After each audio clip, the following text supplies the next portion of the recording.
อยากจะเมาให้ลืมเธอลืมความรักที่แสนห่วยความรักควายให้เอากลับคืนไปเลยไป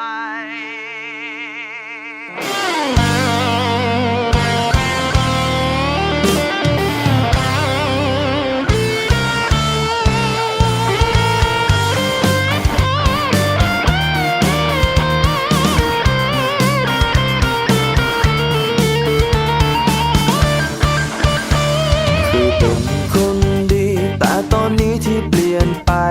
เพราะว่าหัวใจฉันมันพังไปหมดแล้วเคยโดนสวมเขาจากนางมารร้ายตัวแม่แม่งโคตอแหลเจ็บใจจริงๆเพื่อนเอ้ยวันนี้กูอยากกินเหล้าอยากกินให้โมเมาให้ลืมมันเป็นวันสุดท้า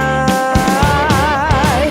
อยากจะเมาให้ลืมเธอลืมความรักที่แสนห่วยความรักควายเอากลับคืนไปเลยไป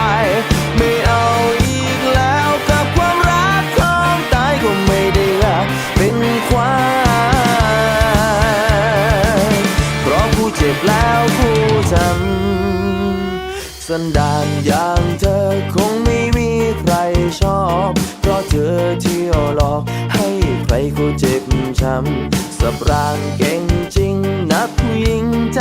ดำสิ่งที่เธอทำมันเลว